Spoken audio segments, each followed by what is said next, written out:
오늘 함께 나눌 하나님 말씀은 마가복음 13장 14절부터 37절까지입니다. 읽는 것은 30절까지만 읽도록 하겠습니다. 멸망에 가증한 것이 서지 못할 곳에 선 것을 보거든 읽는 자는 깨달을진저 그때에 유대에 있는 자들은 산으로 도망할지어다. 지붕 위에 있는 자는 내려가지도 말고 집에 있는 무엇을 가지러 들어가지도 말며 밭에 있는 자는 겉옷을 가지러 뒤로 돌이키지 말지어다. 그날에는 아이 벤 자들과 젖먹이는 자들에게 화가 있으리로다. 이 일이 겨울에 일어나지 않도록 기도하라. 이는 그 날들이 환난의 날이 되겠습니다.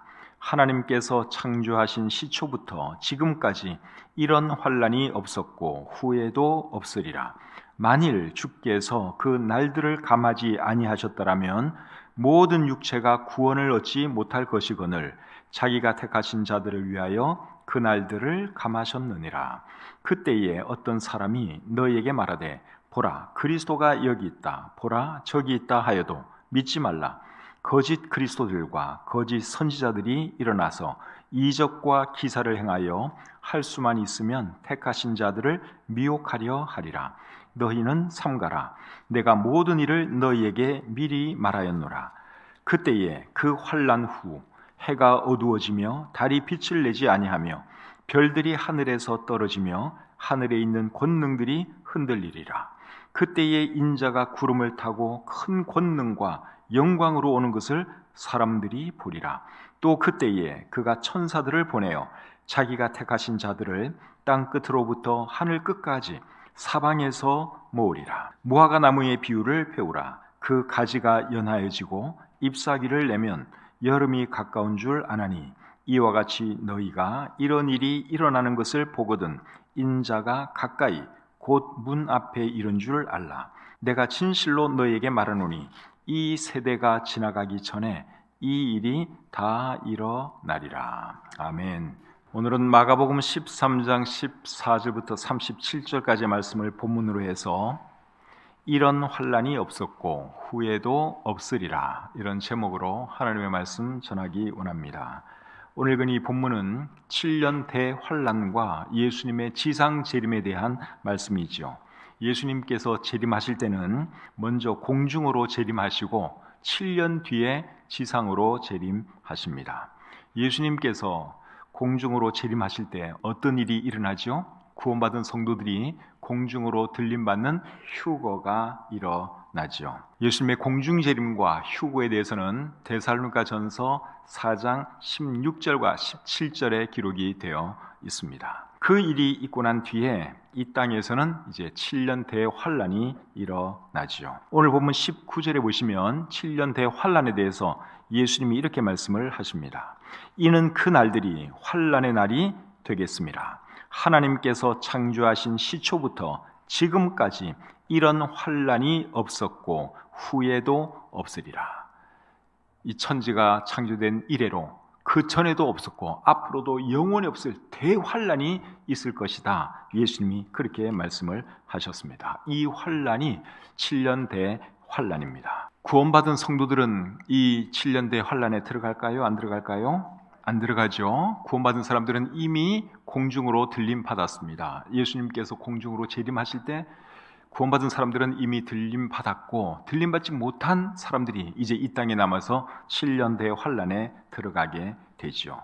구원받은 사람들이 7년 대환난에 들어가지 않는다 하는 말씀은 요한계시록 3장 10절에도 기록되어 있습니다. 제가 한번 읽어드리겠습니다. 네가 나의 인내의 말씀을 지켰은즉 내가 또한 너를 지켜 시험의 때를 면하게 하리니 이는 장차 온 세상에 임하여 땅에 거하는 자들을 시험할 때라. 여기 보니까 온 세상에 임할 어떤 시험의 때에 대해서 말씀을 하고 있죠.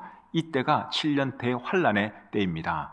그런데 구원받은 사람들은 여기 들어가지 않는다, 그렇게 말씀을 하고 있죠. 내가 또한 너를 지켜 시험의 때를 면하게 하리니, 예수님께서 그렇게 말씀하고 있습니다. 휴거가 일어나면 이제 이 땅에서 7년 대환난이 시작되는데, 그때 이 세상은 심각한 혼란에 빠지게 됩니다. 그때 강력한 지도자 한 사람이 나타나서 이 세상을 이끌어가게 되는데, 그 사람이 적 그리스도입니다. 적 그리스도가 출현하는 그 장면은 요한계시록 6장 2절에 기록되어 있죠. 백마를 타고 적 그리스도가 나타난다고 말씀하고 있습니다. 백마는 평화를 상징하는 거죠.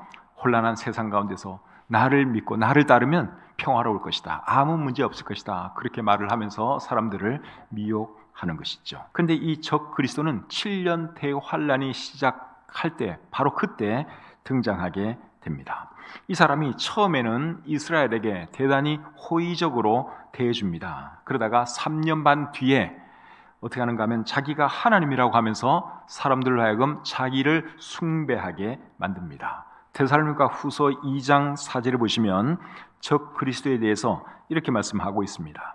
그는 대적하는 자라 신이라고 불리는 모든 것과 숭배함을 받는 것에 대항하여 그 위에 자기를 높이고 하나님의 성전에 앉아 자기를 하나님이라고 내세우느니라. 이 적 그리스도가 7년 대환란 중간 시점에 가서 자기가 하나님이라고 말하면서 사람들로 하여금 자기를 숭배하게 만든다. 그렇게 여기에 말씀하고 있습니다. 그리고 성전에 이 사람이 자기의 우상을 만듭니다. 그리고 사람들로 하여금 그 우상 앞에 절을 하게 하죠. 그리고 누구라도 자기의 우상 앞에 절하지 아니하는 자는 몇이라도 다 죽입니다. 그 말씀이 요한계시록 13장 15절에 기록되어 있습니다. 제가 한번 읽어드리겠습니다. 그가 권세를 받아 그 짐승의 우상에게 생기를 주어 그 짐승의 우상으로 말하게 하고 또 짐승의 우상에게 경배하지 아니하는 자는 몇이든지 다 죽이게 하더라. 여기서 말하는 짐승이 적 그리스도를 말합니다. 그래서 적 그리스도의 우상이 성전에 세워지고 이제 그 우상 앞에 절을 해야 되는 거예요. 절하지 않으면 다 죽임당한다. 그렇게 말씀하고 있습니다. 적 그리스도에게 경배하지 않고 또 죽임당하지 않으려면 어떻게 해야 될까요? 이제 적 그리스도를 피해서 도망칠 수밖에 없습니다. 오늘 이 본문이 바로 이제 그 부분부터 시작이 되고 있습니다. 자, 14절부터 16절 보겠습니다. 멸망에 가증한 것이 서지 못할 곳에 선 것을 보거든 읽는 자는 깨달을진저 그때에 유대에 있는 자들은 산으로 도망할지어다. 지붕 위에 있는 자는 내려가지도 말고 집에 있는 무엇을 가지러 들어가지도 말며 밭에 있는 자는 겉옷을 가지러 뒤로 돌이키지 말지어다. 14절에 보면 멸망에 가증한 것 이런 표현이 나오죠. 이것이 뭔가 하면 적 그리스도의 우상입니다. 멸망에 가증한 것이 서지 못할 곳에 선 것을 보거든 그렇게 말을 하고 있는데 서지 못할 곳이 어딜까요?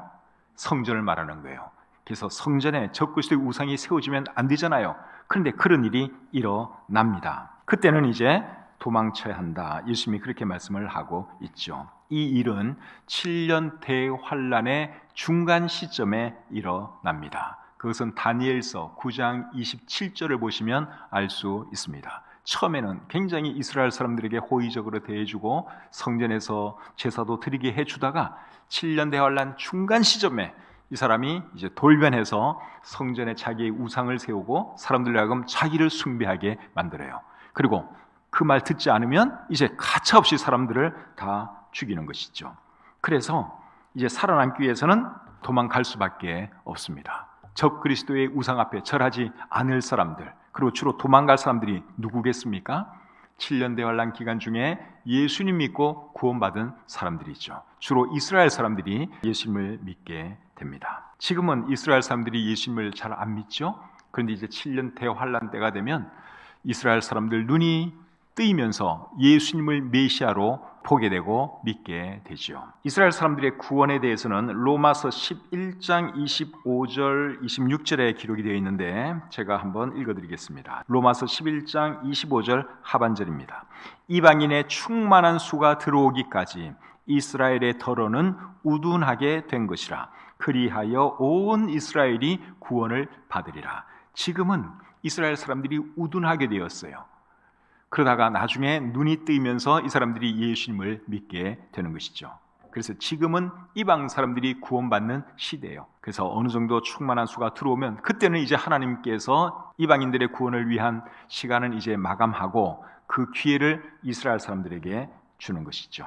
그리고 7년 대환란 기간 중에 이스라엘 사람들의 구원을 위해서 쓰임받을 사람들이 누군가 하면 14만 4천 명, 요한계시록 7장에 나오는 14만 4천 명이죠. 이 사람들은 다 이스라엘 사람들입니다. 각 지파별로 12,000명씩, 그래서 12지파 해서 14만 4천 명이 되는데, 하나님께서 이 사람들을 통해서 많은 유대인들을 주님께로 인도하게 되죠. 근데 이 사람들의 전도로 이제 예수님을 믿게 되는 것은 참 좋은데, 예수님을 믿으면 어떻게 되는 거예요? 이제 적 그리스도에게 핍박을 당하게 되고, 적 그리스도를 숭배하지 않으면 결국 죽임 당할 수밖에 없는 것이죠. 그래서 예수님이 방금 읽은 14절부터 16절까지 말씀을 하신 것입니다. 너희들은 빨리 산으로 도망치라. 뒤돌아볼 필요도 없고 무조건 빨리 도망쳐야 한다. 예수님께서 그렇게 말씀을 하신 거예요. 17절 18절 보겠습니다. 그날에는 아이 벤 자들과 젖 먹이는 자들에게 화가 있으리로다. 이 일이 겨울에 일어나지 않도록 기도하라. 전쟁이나 핍박이 일어나면 제일 고통당하는 사람들이 누굽니까? 임산부들, 아이들, 또 어린 아이를 둔 어머니들, 이런 사람들이 고통당하죠. 그래서 17절에서 말씀하기를 그날에는 아이 벤 자들과 젖 먹이는 자들에게 화가 있을 것이다. 예수님이 그렇게 말씀하신 것이고, 계절적으로는 어느 계절이 제일 고통스러울까요? 전쟁이나 핍박이 있을 때 겨울이 제일 힘들죠. 추위에 떨어야 하고 먹을 양식 구하기도 어렵고, 그래서 그 도망가는 날이 겨울이 되지 않도록 기도하라. 예수님이 그렇게 말씀하신 겁니다. 19절 20절 계속 보겠습니다. 19절 20절 이는 그 날들이 환난의 날이 되겠습니다. 하나님께서 창조하신 시초부터 지금까지 이런 환난이 없었고 후에도 없으리라. 만일 주께서 그 날들을 감하지 아니하셨더라면 모든 육체가 구원을 얻지 못할 것이거늘 자기가 택하신 자들을 위하여 그 날들을 감하셨느니라. 7년 대의 환난은 창세 이후로 전에도 없었고 후에도 없을 대단한 환난입니다. 그렇기 때문에 그 기간이 길어지면 살아남을 사람이 없습니다. 그래서 하나님께서 그 날들을 감하셨다고 말씀을 하고 있는데, 누구를 위해서 감하셨다고 말씀합니까? 택하신 자들을 위해서. 이 택하신 자들이 누군가 하면 7년대 환난 기간에 구원받을 사람들을 말합니다. 그리고 하나님께서 그 날들을 감해 주셨는데, 그 감해 주신 기간이 몇 년인가 하면 7년이에요. 이것이 20년이 되고 30년이 되고 70년이 되면 어떻게 되겠어요? 누가 살아남을 수가 있겠습니까? 그래서 하나님께서 그 기간을 대폭 줄여주셨는데 그 기간이 7년이다 하는 것이죠. 7년 대의 환난이 무섭고 고통스러운 이유는 두 가지 때문에 그렇습니다. 첫째는 적 그리스도의 핍박이 대단할 것이기 때문에 그렇고, 두 번째는 이 땅에 임할 하나님의 재앙 때문에 그렇습니다. 7년 대환난 기간 중에 임할 하나님의 재앙에 대해서는 요한계시록 6장 이하에 자세하게 기록이 되어 있습니다. 자, 어떤 재앙이 내리는지 몇 구절만 좀 보여드리기 원하는데요. 요한계시록 6장 12절부터 17절 말씀 한번 보겠습니다. 요한계시록 6장 12절부터 17절 말씀 제가 한번 읽어드릴게요. 내가 보니 여섯째 인을 떼실 때에 큰 지진이 나며 해가 검은 털로 짠 상복같이 검어지고 달은 온통 피같이 되며 하늘의 별들이 무화과 나무가 대풍에 흔들려 설익은 열매가 떨어지는 것 같이 땅에 떨어지며 하늘은 두루마리가 말리는 것 같이 떠나가고 각 산과 섬이 제자리에서 옮겨지매 땅의 임금들과 왕족들과 장군들과 부자들과 강한 자들과 모든 종과 자유인이 굴과 산들의 바위 틈에 숨어 산들과 바위에게 말하되 우리 위에 떨어져 보좌에 앉으신 이의 얼굴에게서와 그 어린 양의 진노에서 우리를 가리라. 그들의 진노의 큰 날이 이르렀으니 누가 능히 서리요 하더라. 자, 이 말씀을 보시면 이제 7년 대환란에 이런 일들이 있을 것이다 말씀하는 내용인데요. 큰 지진이 일어나고 해가 시커멓게 변하고 또 달은 핏빛으로 변하고 별들이 떨어지고 하여튼 대단한 섬들이 막 위치가 바뀌고 엄청난 지각 변동, 천체의 변화, 그런 것이 일어난다고 말씀을 하고 있죠. 그래서 뭐 왕들이고 귀족들이고 장군들이고 부자들이고 할 것 없이 산에 들어가 숨어가지고 뭐라고 말한다 그랬어요? 저 바위야 나에게 좀 떨어져서 나 좀 죽여다오. 내가 도저히 이 두려움을 감당하지 못하겠다. 그렇게 말을 한다고 말을 하고 있습니다. 이런 것이 여러분 7년 대환란에 있을 일들이에요. 계속 읽어보시면 더 무섭고 끔찍한 일도 참 많이 일어나는 것을 여러분들이 볼 수 있습니다. 그냥 성경을 이렇게 읽어가지고는 그 고통이 어떠할지 크게 상상하기 어려울 수 있어요. 근데 만약에 이런 일을 직접 한번 몸으로 당한다고 한번 생각해 보십시오. 그 고통이 얼마나 크겠습니까? 그리고 이럴 때는 차라리 죽으면 좋은데 7년 대환란 기간 중에는 죽음도 자기 마음대로 할 수가 없어요. 요한계시록 9장 6절에 보시면 이런 말씀이 있습니다. 그날에는 사람들이 죽기를 구하여도 죽지 못하고 죽고 싶으나 죽음이 그들을 피하리로다. 어떤 사람들 보면 자살하려고 몇 번을 시도했는데도 실패했다는 그런 사람들 가끔 있잖아요. 그러니까 죽고 싶다고 해서 사실 마음대로 죽어지는 건 아니에요. 하나님이 허락하셔야지 그것도 가능해지는 일인데 7년 대환란 기간 중에는 죽고 싶다고 해서 마음대로 죽을 수도 없다 하는 거예요.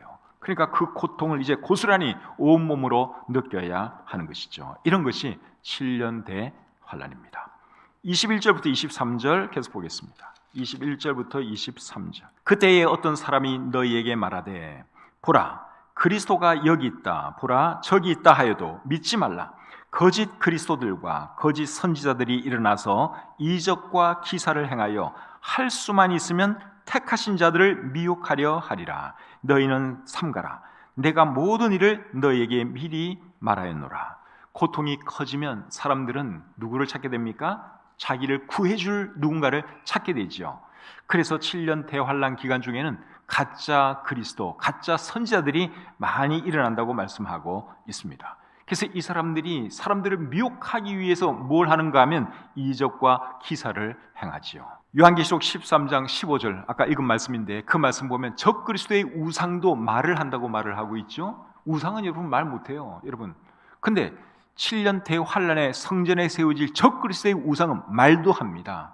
그러니까 그런 놀라운 기적들을 행하면서 이 가짜 그리스도들, 가짜 선지자들이 사람들을 미혹하는 것이죠. 그래서 여러분 이적과 기사를 행한다고 해서 하나님의 신실한 종으로 여러분들 다 믿으시면 안 돼요. 지금도 그런 사람들 많이 있어요. 이적과 기사를 행하는 사람들. 뭐 입으로 후 하면 그냥 뒤로 막 사람들이 다 자빠집니다. 그런 사람도 있고 뭐 참 놀라운 일 행하는 사람들 지금도 많이 있어요. 병도 막 고친다는 그런 사람도 있고 별 사람들이 다 있어요. 여러분 그런 사람들이 놀라운 일을 한다고 해서 야 저건 정말 대단한 하나님의 사람이다, 위대한 하나님의 종이다, 그렇게 생각하시면 안 된다는 거예요. 7년 대환란 기간 중에 그런 사람들이 많이 일어나는데 지금은 이제 전조 현상이라고 보시면 돼요. 그런 사람들이 얼마든지 있을 수 있다 하는 겁니다. 그래서 마태복음 7장 22절과 23절에서 예수님이 이렇게 말을 했지요. 그날에 많은 사람이 나들어 이르되 주여 주여 우리가 주의 이름으로 선지자 노릇하며 주의 이름으로 귀신을 쫓아내며 주의 이름으로 많은 권능을 행하지 아니하였나이까 하리니 그때에 내가 그들에게 밝히 말하되 내가 너희를 도무지 알지 못하니 불법을 행하는 자들아 내게서 떠나가라 하리라. 그러니까 여러분 이적 기사 너무 좋아하시면 안 돼요. 어디 가면 그 목사님 대단히 용하다고 그러더라, 한번 가봐야지. 가짜일 수도 있어요. 미혹하는 영을 가진 사람일 수도 있어요. 사탄도 그런 일 얼마든지 할 수 있습니다. 그래서 여러분들이 잘 분별할 줄 알아야 하는 것이죠. 24절부터 26절 계속 보겠습니다. 24절부터 26절. 그때에 그 환난 후 해가 어두워지며 달이 빛을 내지 아니하며 별들이 하늘에서 떨어지며 하늘에 있는 권능들이 흔들리리라. 그때에 인자가 구름을 타고 큰 권능과 영광으로 오는 것을 사람들이 보리라. 예수님께서 지상으로 내려오시는 장면인데 지상으로 재림하시기 직전에 어떤 일이 있다고 말씀하고 있어요?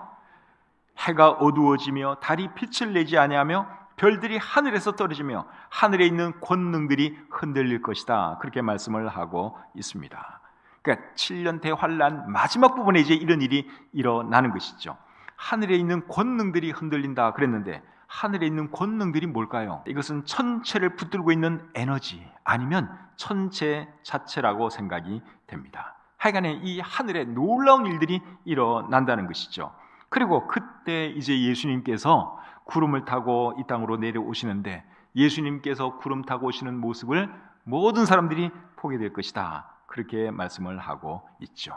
이단 교주들 중에는 자기가 재림 예수라고 말하는 사람들도 굉장히 많아요. 내가 재림 예수다 그러면서 사람들을 미혹하는 사람들이 있는데, 재림 예수님은 다시 오실 때 이 모태를 통해서 이 땅에 태어나는 게 아닙니다. 방금 이 말씀처럼 구름을 타시고 이 땅으로 내려오세요. 그렇기 때문에 내가 재림 예수다 하는 사람들 다 거짓말쟁이들이고 다 사기꾼들이에요. 그런 사람들에 절대로 미혹되면 안 됩니다. 그런데 그런 사람들 말에 미혹되는 사람들이 있다는 게 이게 참 희한한 일이죠.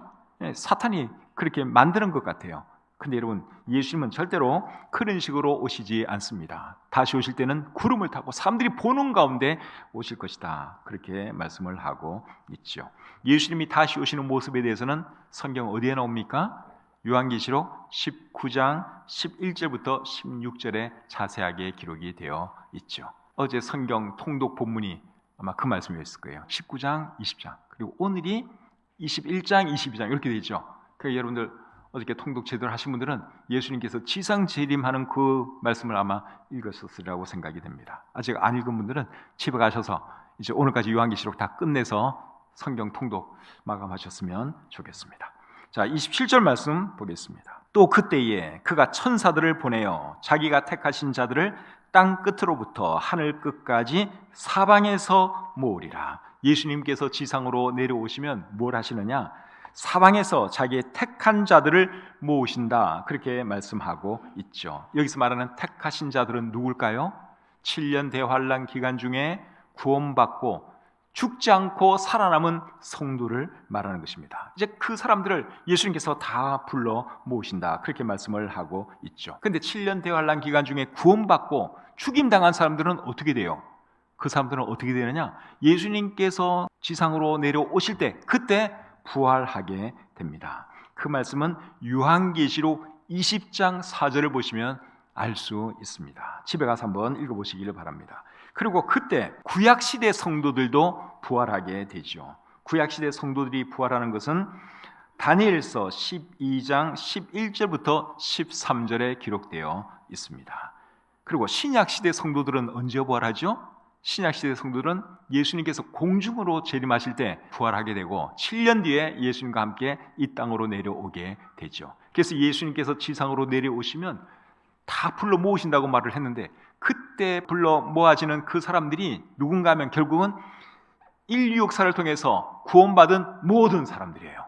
7년 대환란 기간 중에 구원받은 사람들 중에 살은 사람들도 그 자리에 있을 것이고, 죽은 사람들도 부활하여 그 자리에 있을 것이고, 신약시대 성도들은 구름 타고 예수님과 함께 이 땅으로 내려올 것이고, 구약시대 성도들은 지상으로 재림할 때 그때 살아나게 되고, 그래서 모든 성도들이, 구원받은 하나님의 백성들이 예수님 앞에 모이게 되는 거죠. 모여서 뭘 하느냐? 예수님과 함께 1000년 동안 왕노릇하게 되죠. 그 말씀은 요한계시록 20장 6절에 기록되어 있습니다. 28절 29절 보겠습니다. 무화과나무의 비유를 배우라. 그 가지가 연하여지고 잎사귀를 내면 여름이 가까운 줄 아나니, 이와 같이 너희가 이런 일이 일어나는 것을 보거든 인자가 가까이 곧 문 앞에 이른 줄 알라. 29절에 보면 이와 같이 너희가 이런 일이 일어나는 것을 보거든 인자가 가까이 온 줄 알라, 그렇게 말씀을 하고 있는데, 이런 일이 어떤 일이에요? 예수님께서 방금 하신 그 말씀을 말하는 것입니다. 다시 말하면 7년 대환란 기간 중에 있을 일들, 그런 일들을 너희가 보게 되면 예수님께서 곧 지상으로 내려올 때가 임박했다 하는 것을 너희가 알아야 한다, 그 말씀을 하고 있죠. 그리고 28절에 보시면 무화과나무의 비유를 배우라, 그렇게 말을 하고 있는데, 여기서 무화과나무는 이스라엘을 상징한다고 할 수 있습니다. 마가복음 11장에 보시면 예수님께서 열매 없는 무화과나무를 저주하신 일이 있죠. 예수님께서 열매 없는 무화과나무를 저주하신 이유가 뭡니까?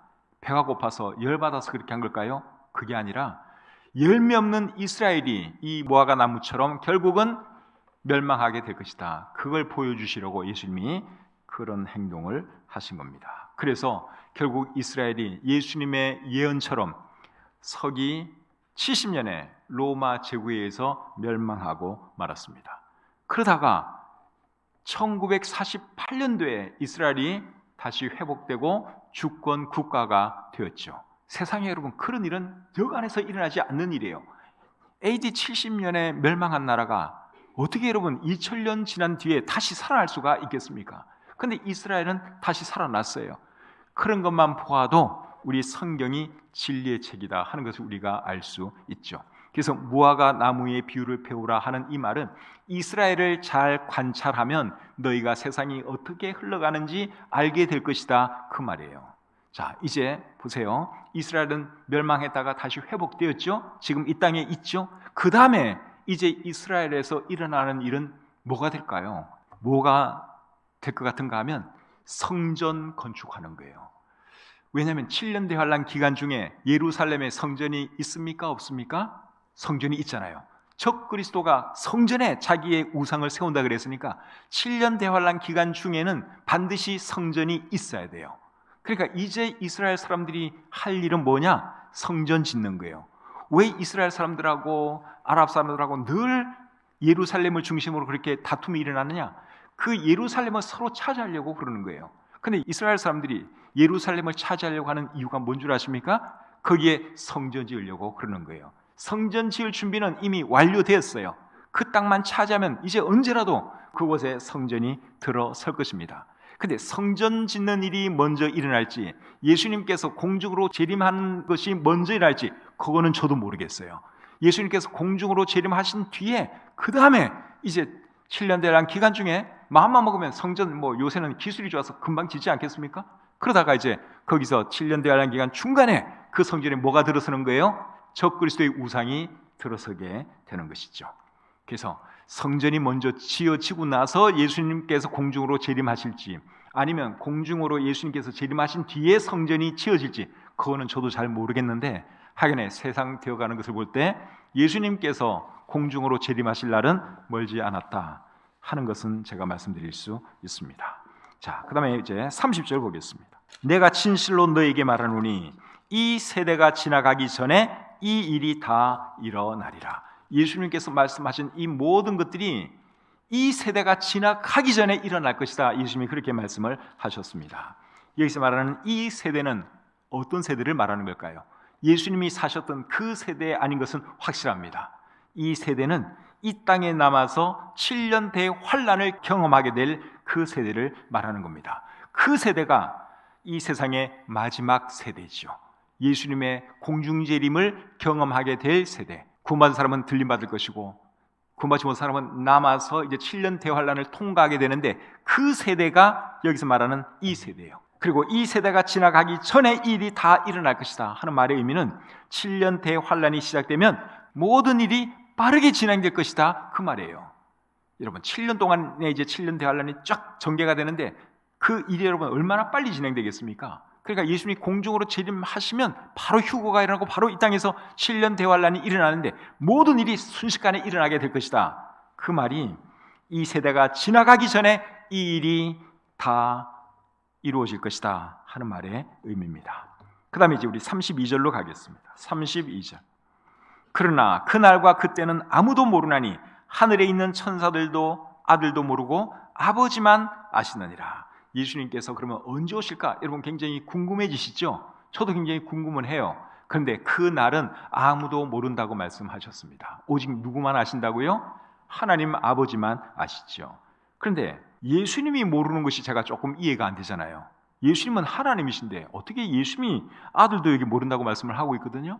예수님이 모른다 하는 이 말의 의미는 사람으로서의 예수님은 모른다 그 말이에요. 예수님은 100% 사람이고 100% 하나님이신데 하나님으로서의 예수님은 물론 아시죠. 그런데 사람으로서의 예수님은 그날이 언제가 될지 그것을 알 수 없다 그러한 뜻입니다. 그러니까 그날이 언제일지 계산하고 그럴 필요가 있을까요? 없을까요? 그럴 필요 없어요. 역사 가운데 많은 사람들이 그날을 계산했어요. 안식교, 여호와의 증인 저 위에 교주 그런 사람들도 그 날짜 다 계산했던 사람들이에요. 근데 날짜가 계속 틀리니까 계속 변경하고 변경해가지고 어쨌든 지금까지 내려왔는데 또 우리나라에서도 다미 선교회라는 그런 사람들은 또 언제 예수님이 오신다 그래가지고 다 흰 옷 입고 기다리고 있는데 그냥 꽝이었잖아요. 꽝. 지금까지 안 오셨잖아요. 그러니까 여러분 그 날짜 계산할 필요는 없어요. 날짜 이거는 아무도 계산을 못해요. 계산할 수가 없어요. 그것은 하나님께 맡기고 그냥 이제 때가 대충 이 정도가 되었겠구나 이런 건 우리가 알 수 있어야 하는 것이죠. 33절부터 37절 보겠습니다. 주의하라, 깨어있으라. 그때가 언제인지 알지 못함이라. 가령 사람이 집을 떠나 타국으로 갈 때에 그 종들에게 권한을 주어 각각 사물을 맡기며 문지기에게 깨어있으라 명한과 같이 그러므로 깨어있으라. 집주인이 언제 올는지, 혹 저물 때일는지 밤중일는지 닭울 때일는지 새벽일는지 너희가 알지 못함이라. 그가 호련히 와서 너희가 자는 것을 보지 않도록 하라. 깨어있으라. 내가 너희에게 하는 이 말은 모든 사람에게 하는 말이니라 하시니라.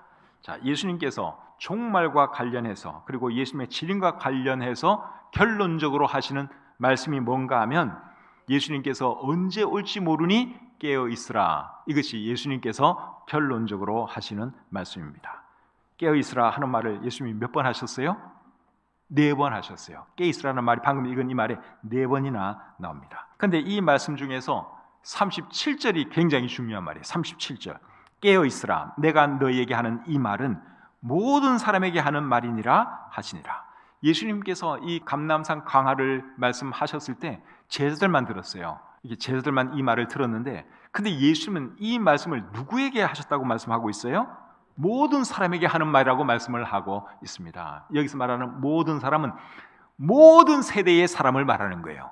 예수님이 살았던 그 세대 사람들뿐만 아니라 그 다음 세대, 또 그 다음 세대, 그렇게 쭉 가다가 예수님께서 오실 마지막 세대의 사람들에게까지 해당되는 말씀이다, 그 말이죠. 왜냐하면 예수님이 언제 올지 모르니까 누구라도 이 말을 들어야 하는 것이죠. 어쩌면 우리 세대의 예수님이 다시 오실지도 모르겠습니다. 만약에 그렇게 되면 어떻게 될까요? 예수님께서 공중으로 재림하시면 어떤 일이 일어나죠? 구원받은 사람은 공중으로 들림받을 것이고 구원받지 못한 사람들은 이 땅에 남게 될 것입니다. 그리고 7년대의 환난의 고통을 당해야 할 것입니다. 예수님께서 오늘 밤에라도 아니면 내일이라도 당장 공중으로 재림하신다면 여러분은 어떻게 될 것 같아요? 공중으로 들림받을 사람에 속하는지 아니면 이 땅에 남을 사람에 속하는지 어디에 속할까요? 그걸 여러분들이 한번 심각하게 잘 생각해 보셔야 합니다. 여러분 중에 아직 구원받지 못한 분이 계시면 늦기 전에 꼭 예수님 영접하시고 구원받고 천국의 소망 가지고 살아가시기를 바라고, 구원받으신 분들은 예수님 말씀처럼 깨어있는 그런 삶을 살아가시기를 우리 주님의 이름으로 축복합니다.